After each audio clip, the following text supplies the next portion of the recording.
Olá, seja muito bem-vindo. Estamos em 40 dias de propósito e essa semana é a semana do discipulado. Meu nome é Vivian Ribeiro e nós vamos conversar um pouquinho a respeito dessa semana e daquilo que o Senhor tem para o nosso coração.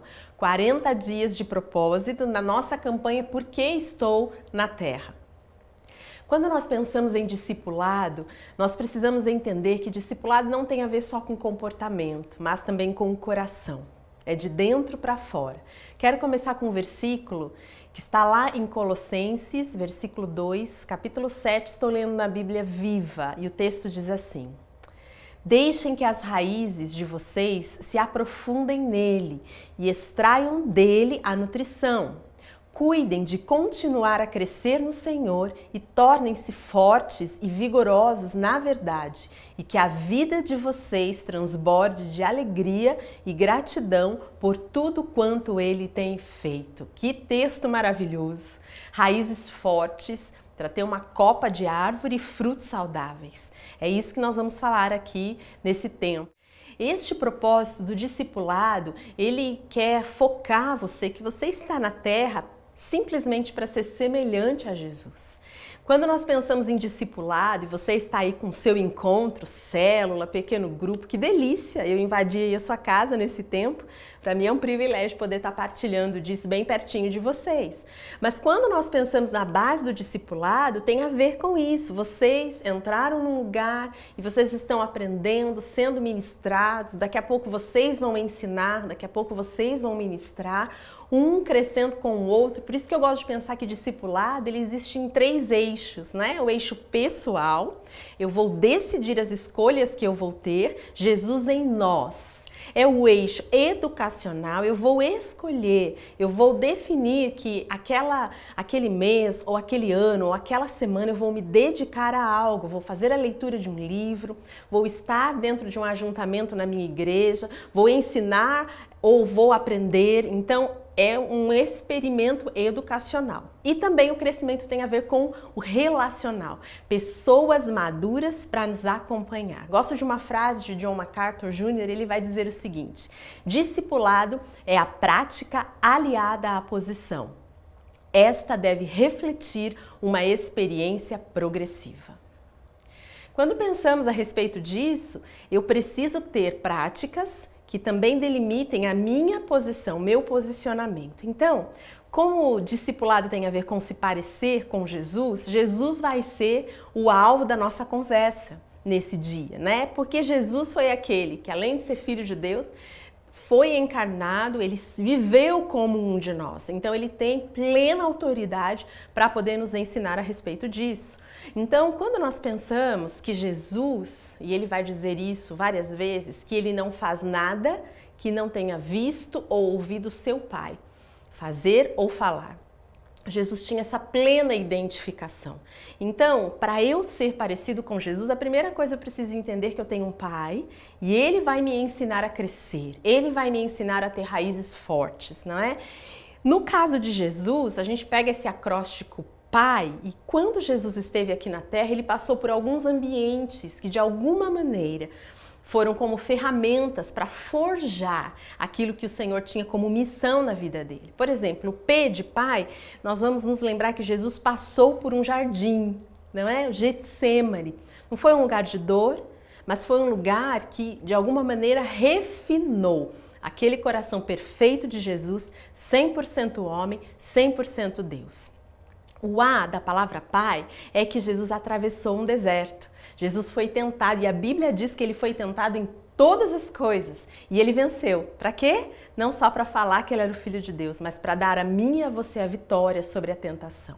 E o I da palavra Pai significa que ele foi até a cruz. Então estes ambientes de alguma maneira delimitam, que mostram para nós, na verdade, refletem para nós que nós vamos viver também ambientes onde algo vai ser forjado dentro e que aos poucos todos verão aquilo que produzirá a partir daquilo que o Senhor está fazendo dentro de mim. C.S. Lewis tem uma frase bem interessante, ele vai dizer o seguinte: eu acredito no cristianismo como eu acredito no sol, não por aquilo que ele é, mas que através dele eu posso ver tudo ao meu redor. Uau, é através de Cristo, que possamos ter o olhar de Cristo, os ouvidos de Cristo e as experiências dele. Você tem 3 pontos aí importantes no nosso estudo desse dia. Primeiro, que Deus Pai, aquele que nós vamos receber e vamos trazer o reflexo dele através de Jesus, ele vai trabalhar na nossa vida, ele não promove dores, ele não promove tribulações, ele não promove tentações, porque Deus é Deus, dele só pode sair bondade. Mas ele se utiliza de ambientes assim para nos mostrar coisas. Por exemplo, problemas para ensinar a que venhamos a confiar nele. Você está com um problema? Esse problema não foi originado por Deus, mas Deus está junto para te dizer, confia em mim. Talvez Deus olhou e você olhou para todos e tudo e esqueceu de que você precisa confiar em Deus. Um texto muito lindo em Marcos 14, 32, 33 vai dizer: Então foram para um lugar chamado Getsêmani e Jesus disse aos seus discípulos, sentem-se aqui enquanto vou orar. Levou consigo Pedro, Tiago e João e começou a ficar aflito e angustiado. Então no jardim, na aflição, no problema, o que Jesus fez? Buscou a Jesus e confiou nele. 2. Na tentação, vamos aprender a obedecer a Deus. E aí a gente vai para o deserto, quero ler o texto de Mateus 4:1, que vai dizer: Então Jesus foi levado pelo Espírito ao deserto para ser tentado pelo diabo. Interessante aqui que é o próprio Espírito quem leva, mas nesta hora Jesus pôde então dar respostas em obediência. Então, ambientes de tentação não é um caos na sua vida, é ali que você se posiciona para obedecer. E terceiro e último, ofensas para te ensinar a perdoar. Como Jesus foi ofendido na cruz, ele foi visto como um maldito na cruz, mas ali ele liberou uma palavra de perdão. Então esses 3 ambientes, eles te ensinam e eles fazem com que você reflita a vida de Jesus. Eu confio em Deus em ambientes de tribulação. E aí você vai ver toda a diferença. Eu obedeço a Deus em ambientes de tentação. E eu vou ver toda a diferença. E talvez eu libere perdão nos ambientes de ofensa. Você está passando alguma ofensa? Hoje você teve uma ofensa? Ai, foi um caos hoje. Não, foi uma oportunidade para você exercer o perdão. Amém? Então, Jesus vai dizer lá em Lucas 23:10, Pai, perdoa-lhes, pois não sabem o que estão fazendo. Olha só, com o passar desses ambientes, Jesus foi percebendo a presença de Deus. Essa semana você vai ficar mais sensível para perceber que tudo que você já viveu, toda a sua história, com ou sem Jesus, elas te levam para Jesus. Às vezes as pessoas falam assim, fulano tá no mundo, né? Fulano tá fora da igreja, mas gente, é o mundo que arrasta a gente para Jesus porque nada se compara à presença de Jesus. Não existem respostas no mundo para a presença de Jesus. Então, por quê? Porque em Deus, através de Jesus, eu recebo vida. E terminando o nosso estudo, eu quero falar um pouquinho dessa palavra vida, que é um outro acróstico que eu quero trabalhar com você. Vida, visão. Para eu ter a vida de Jesus na minha vida, eu preciso ter a visão de Jesus, do reino, todas as vezes. Quando a gente diz, isso está produzindo um peso de glória, né? Peso e glória, parece que não combina. Mas é que o ambiente está tão cheio da presença de Deus e eu consigo perceber Deus e isso vai trazer vida.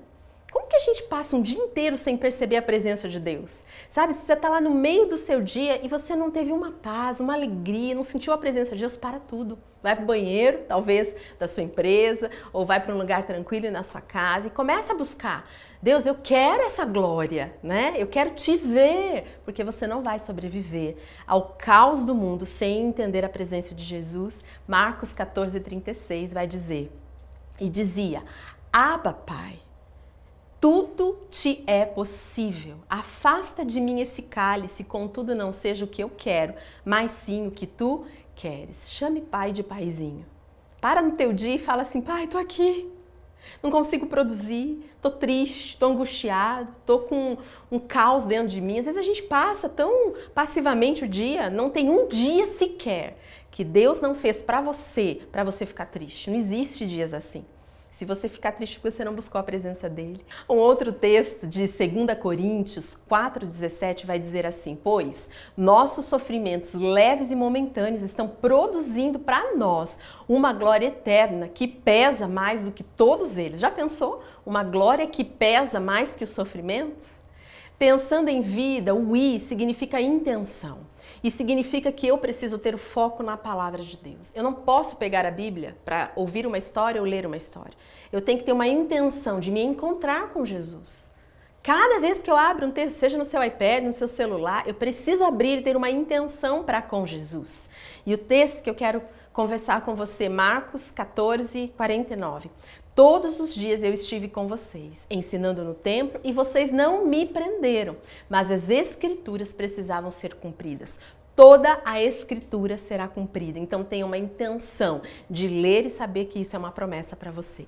O D de vida significa devoção. Eu preciso ter uma vida de devoção.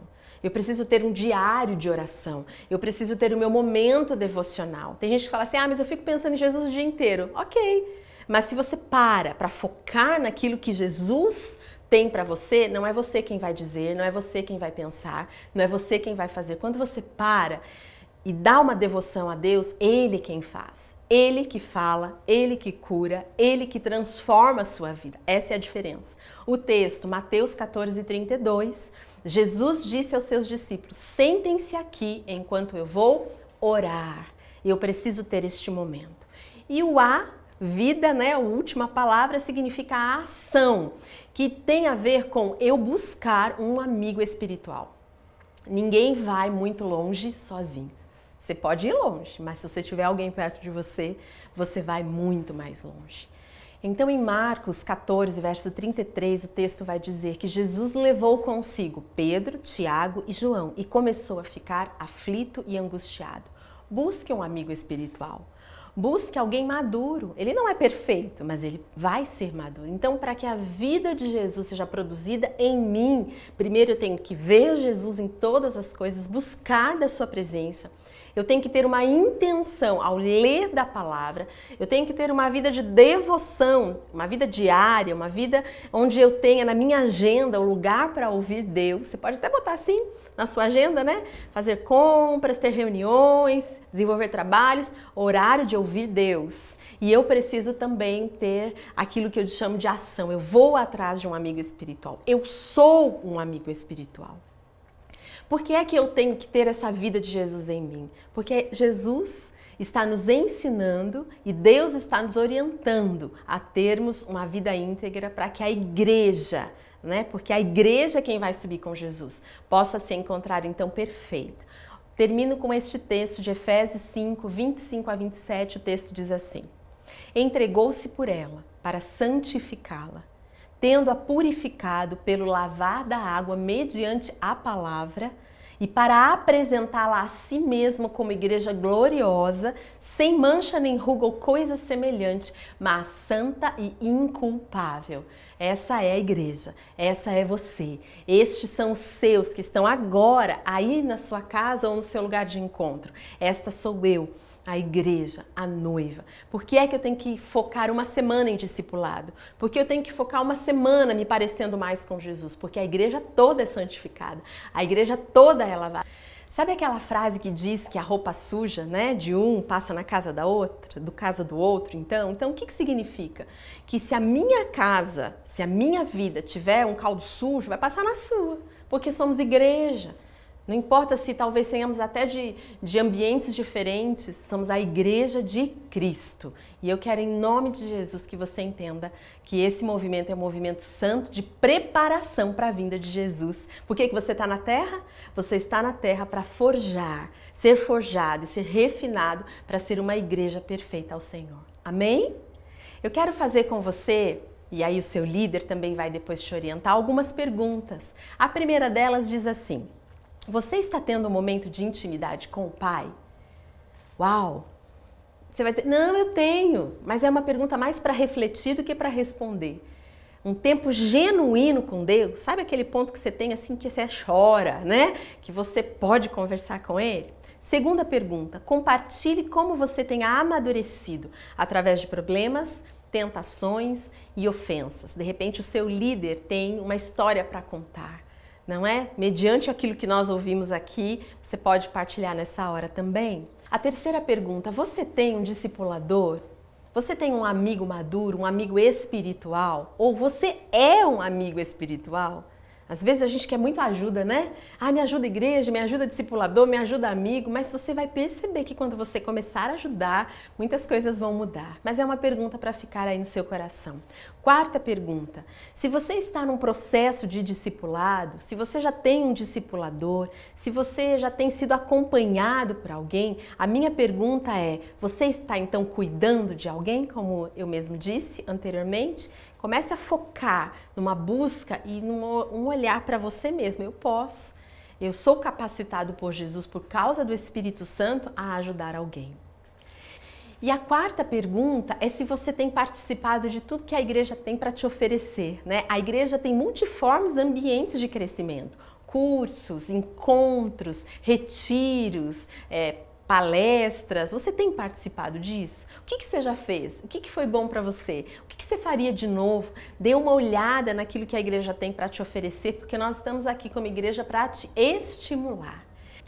Queridos, foi um super prazer estar aqui com você. Eu espero do meu coração que o Espírito Santo esteja falando com você. Nós estamos aqui na Terra para quê? Para sermos Cristo. Cristo em nós é a esperança da glória, e que essa semana você possa vivenciar experiências novas, experiências sobrenaturais com Jesus, simplesmente porque você percebeu o Pai trabalhando através de todos os seus ambientes em você, e porque você também está vendo a vida de Jesus sendo expandida em você. Deus abençoe muito a sua vida. Eu quero terminar orando sobre você, sua casa, seu ministério e tudo que você chama seu, em nome de Jesus. Vamos orar?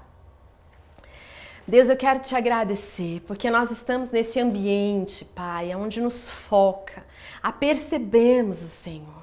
Cada semana estamos sendo desafiados, Deus.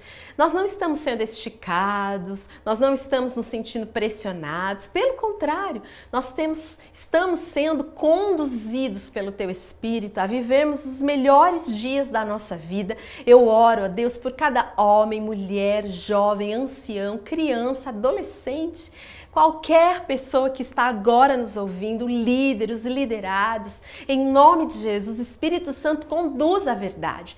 Traga a verdade, alinhe a tua verdade, o que os céus estão dizendo a nosso respeito nesta hora. Nós estamos aqui na terra, Deus, para vermos a tua igreja se aperfeiçoando. Eu oro e eu peço que o teu Espírito, na leveza que ele traz, na alegria que ele traz, possa nos proporcionar um crescimento supernatural, mas sobremaneiramente espiritual. Assim eu faço em nome de Jesus. Amém, amém, amém.